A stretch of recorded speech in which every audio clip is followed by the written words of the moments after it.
Salut à tous, c'est PULKO et bienvenue dans ce retour de la DVD Tech de Pulco. Voilà, aujourd'hui on va faire un hors-série sur les films des années 80 qui sont à voir. Voilà, c'est une génération qui est dure à faire pour moi parce que les années 80, voilà, je n'en connais que la fin. Au niveau de les films qui sont sortis à cette période, voilà, je les ai kiffés. Nous pouvons passer au premier film, E.T. l'extraterrestre. Alors celui-là, il y a longtemps que je l'ai pas vu. Voilà, j'étais obligé de le mettre dans la liste. Voilà, faut dire ce qui est, c'est un gros classique. Il a, voilà, même Steven Spielberg qui a réalisé le film se sert d'une scène mythique de ce film pour sa société, Amblin Productions. Terminator, premier du nom, réalisé par James Cameron. Voilà, ce film, c'est tout simplement la première pierre à l'édifice qu'est la licence Terminator aujourd'hui. Même si on a eu quelques petites boosts ces dernières années. Je ne vais pas parler de Salvation. À l'époque, dans la tête de Pulco, j'avais dit que Genesis c'était un super film. Mais quand on y repense, non, c'est une belle bouse. Voilà, tout simplement. Voilà, alors Terminator, ça raconte tout simplement l'histoire de Kyle Reese qui arrive du futur pour secourir la mère de son fils.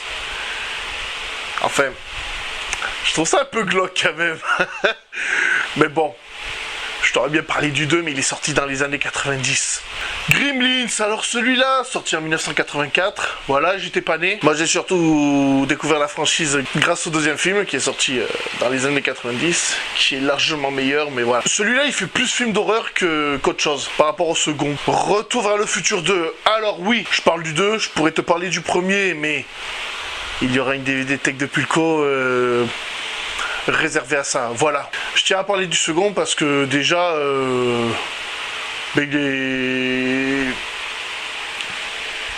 c'est là où tu as le plus de voyages dans le temps, tout simplement. Voilà, et Retour à le futur, c'est dans mon cœur, parce que voilà, j'ai carrément rencontré Christopher Lloyd. Voilà, pour moi, Retour à le futur, c'est au-dessus de Star Wars. Voilà, je vais en faire rager quelques-uns, mais c'est au-dessus de Star Wars. C'est le 2, mon favori, tout simplement.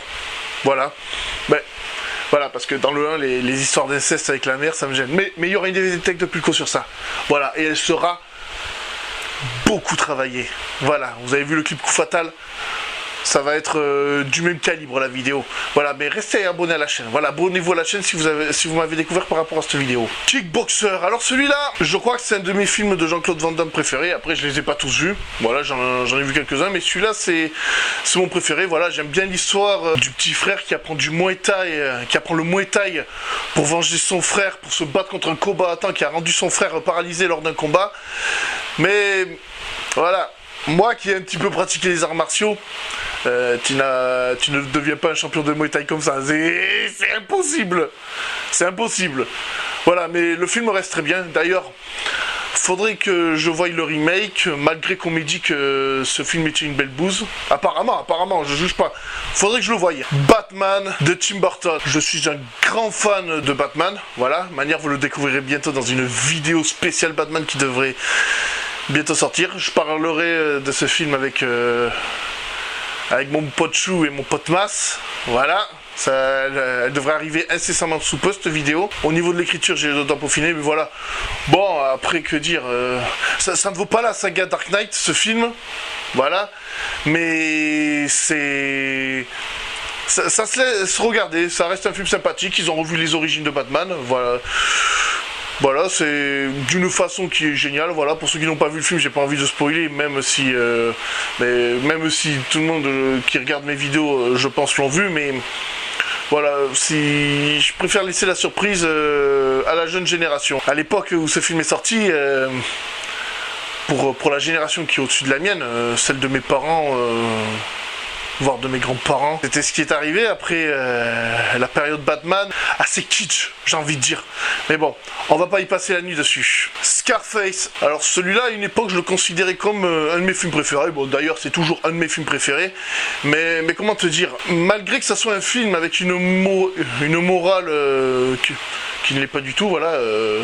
Les principes de Tony Montana, si tu veux les femmes, il te faut le pouvoir, et pour avoir le pouvoir, il te faut l'argent. Ou vice versa, quand t'as l'argent, t'as le pouvoir, quand t'as le pouvoir, t'as les femmes. Et dans son raisonnement, il a pas tort quelque part, mais d'un autre côté, c'est... Comment te dire, c'est de l'artifice. Voilà, ce que tu obtiens des femmes, c'est de l'artifice.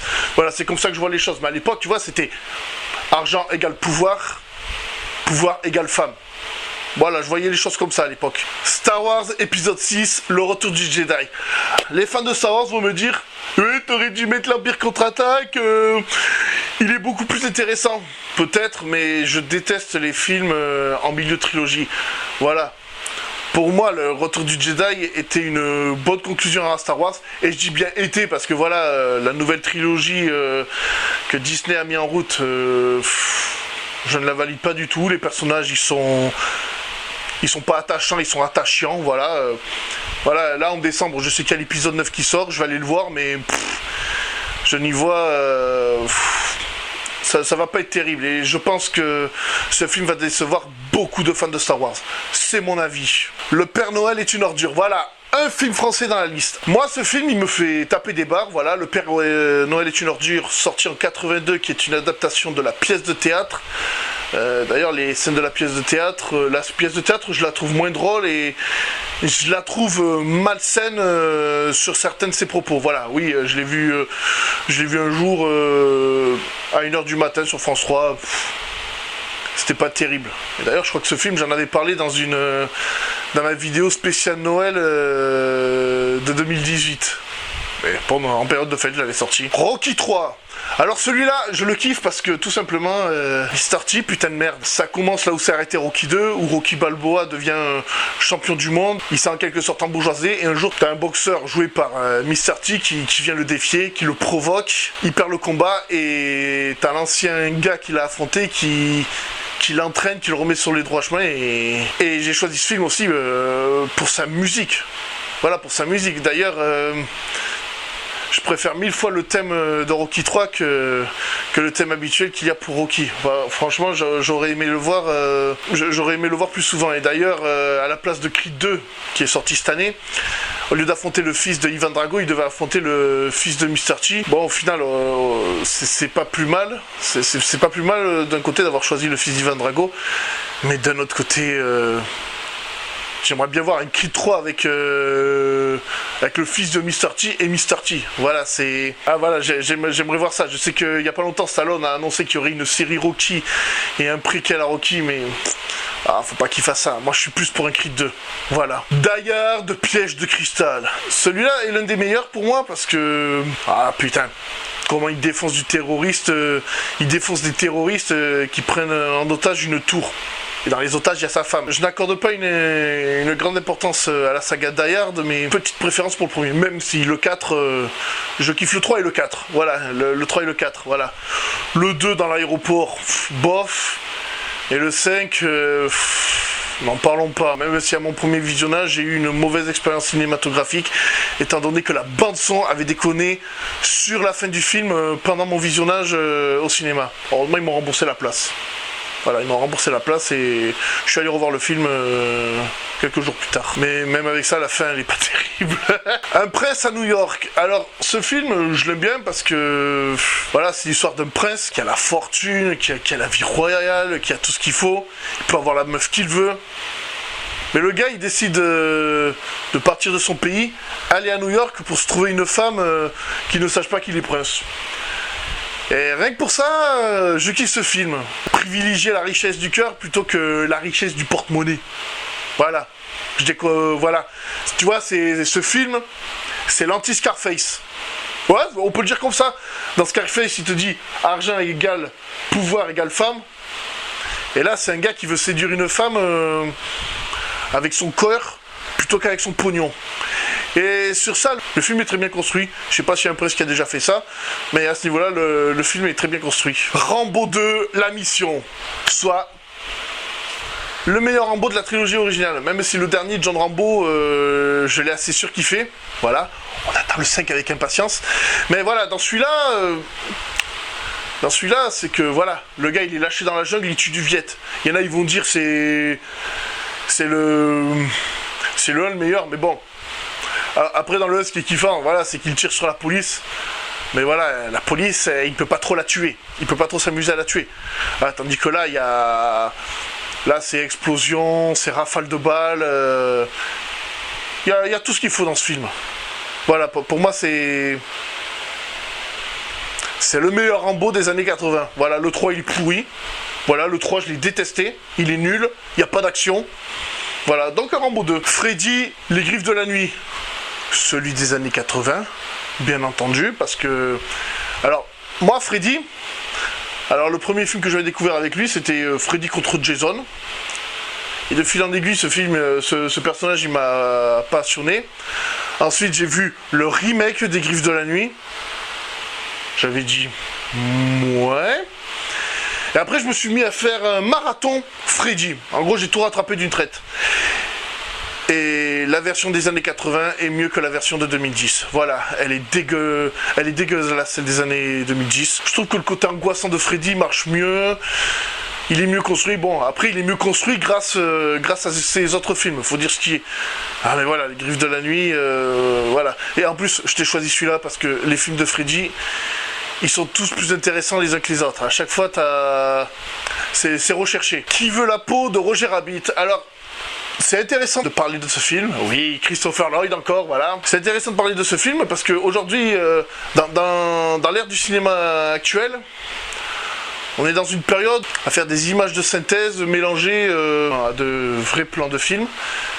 Et on va dire que Qui veut la peau de Roger Rabbit, c'est un petit peu l'ancêtre de tout ça. Pour moi, ce film, mine de rien, c'est un premier pas dans ça. Et en plus, ce film, c'est l'un des seuls qui a réussi quand même à te mettre Mickey et Bugs Bunny dans un même plan. Voilà. C'est rien dit comme ça, mais le droit d'auteur, ça a dû y aller. Beetlejuice. Alors, moi, j'ai connu ça grâce à une série animée en dérivé de ce film. Et contrairement à la série animée, on voit moins Beetlejuice, mais... Voilà, le film reste fandard quand même. Voilà, excellent de A à Z. D'ailleurs, c'est la deuxième fois qu'on parle de Tim Burton dans cette vidéo et j'aime bien son petit côté malsain. Il y a des séquences, j'ai l'impression, elles sont en stop motion. Voilà, t'as des monstres, ils sont faits comme ça et... Ça reste un petit côté, ça reste un petit peu kitsch, voilà. Malgré que j'ai dit que tout à l'heure, je disais que Batman était moins kitsch qu'Adam West, mais ça reste kitsch quand même, voilà. Surtout dans son deuxième film, Batman le défi, mais ça, on y reviendra. On y reviendra sur ça. Shining. Bon, amis cinéphiles, ne m'en voulez pas. Shining, je l'ai vu que il y a quelques mois. Voilà. Bon, pour dire la vérité, ce film, j'ai voulu le découvrir grâce au film Ready Player One, parce que dans le film Ready Player One, ils te reprennent plusieurs scènes de Shining, et j'ai remarqué que tu ne peux pas apprécier cette scène à cette juste valeur. Alors, j'ai eu de la chance, il est sur Netflix. Et j'ai bien kiffé Shining, le côté angoissant, voilà, c'est l'histoire d'un écrivain qui prend un taf pendant 6 mois dans un hôtel qui doit... Ouais, je crois que c'est 6 mois, dans un hôtel qu'il doit entretenir, et pendant ces 6 mois, il en profite pour écrire son bouquin, et le mec, il devient tout simplement barjot jusqu'à vouloir tuer sa femme et son gosse. Voilà, je n'en dirai pas plus, parce qu'il y a un petit twist à la fin. Mais voilà, Shining, c'est un superbe film et en quelque sorte, il est arrivé en dernière minute dans Stop. Et d'ailleurs, à l'heure où je fais cette vidéo, la veille, je me suis rematé Ready Player One et pour le coup, j'ai mieux apprécié la scène de Shining. SOS Fantôme, alors celui-là, comment te dire? Il y en a, ils vont dire « Ah, c'est l'histoire des mecs, tu les appelles, ils virent les fantômes d'une maison ». C'est un peu plus... Non, c'est pas un peu plus complexe, c'est... Voilà, c'est vraiment ça le speech du film, mais dans ce film, en quelque sorte, voilà, ils doivent monter leur société, tout ça. Pour cracher sur les Provéo, oui, en théorie, Bill Murray et un autre acteur, je n'ai pas le nom... Ils ont le même doubleur et pour le coup, ils ont été obligés de changer le doubleur de Bill Murray. Mais on s'en bat les couilles, le film reste fun. Manière... Les années 80, dans le cinéma, c'est l'animatronique. Voilà, c'est beaucoup d'animatronique. Mais c'est pas grave.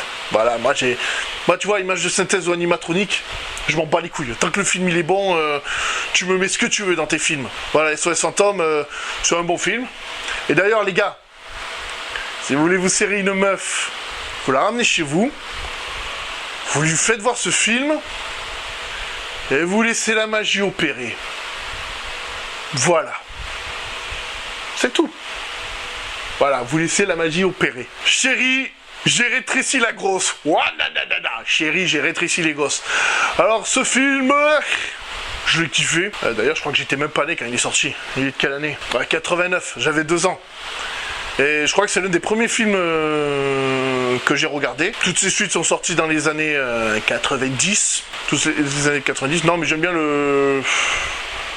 Enfin, pour le coup, chérie, nous avons été rétrécis et mieux préparés. Mais voilà. J'aime bien le côté, voilà. En gros, les gosses, ils sont rétrécis et ils doivent traverser toute la pelouse pour revenir, pour essayer d'alerter leur père pour qu'il les fasse regrandir. Enfin, c'est pas que ces gosses à lui, il y a aussi les gosses du voisin. Enfin, c'est un petit film d'aventure sympa. D'ailleurs, je crois que je soupçonne ce film d'avoir inspiré Ant-Man. Voilà, d'ailleurs, dans ma chronique d'Ant-Man, j'avais vite fait parler de Chérie, j'ai rétréci les gosses. Pour moi, c'est un petit peu le même esprit, sauf que dans Ant-Man, c'est mieux fait. Époque oblige. Et le dernier, L'arme fatale, premier du nom. Alors celui-là, le truc, c'est que je peux pas beaucoup t'en parler parce que... il y a longtemps que je l'ai pas vu. Voilà, oui, les 20 films que j'ai vus, je me suis pas amusé à me faire un marathon pour tous les voir. Mais c'est le côté action, j'aime bien le côté buddy movie entre Mel Gibson et Danny Glover. Voilà, c'est un bon duo. Alors le truc, c'est que ce duo, il est top dans les 4 films. Mais bon, là, c'est le commencement du duo. Au début, ils s'entendent pas et après, ils finissent par s'entendre. Dans le 2, je l'aime pas parce que... Enfin, l'histoire du 2 est très bien, mais le truc, c'est que... en gros, Mel Gibson retombe dans sa folie. Le 3, il est un petit peu gnangnan, malgré que ça reste un bon film. Et le 4, pareil que le 3. Alors, je préfère le premier Arme fatale, tout simplement. Voilà. Bon, nous arrivons à la fin de cette vidéo. Alors, je n'ai pas mis tous les bons films des années 80. Mais il peut y avoir une suite potentielle. Voilà, si vous avez envie que je parle de certains films sortis dans les années 80 dans cette vidéo, il n'y a pas de souci. Si par hasard vous faites des erreurs, que c'est un film des années 90, j'en parlerai années 90. Je ne ferai pas les films des années 70 parce que là, faut pas déconner. Déjà que années 80, j'ai galéré à trouver de bons films, étant donné que j'ai pas fait toutes les années 80. Je suis né en 87 moi. Voilà. Donc la prochaine vidéo de ce style-là, ça sera sur les années 90. Voilà. Et comme je l'ai dit, il y a une grosse vidéo Batman qui va se faire. Voilà, restez bien informés. Voilà, je vous invite à vous abonner à la chaîne, comme d'habitude. Voilà. Comme vous l'avez vu, je commence à reprendre la DVD Tech de Pulco. Voilà, les hors-séries de la toile, je les transfère sur la DVD Tech de Pulco. Voilà, en plus on a un décor réel qui est nickel. Voilà, ce sont mes DVD, voilà, c'est un vrai décor. On peut le toucher. Bon. Malgré, quand même, il y aura toujours des vidéos à fond vert sur ma chaîne. Voilà, c'était PULKO. Sur ce, ciao.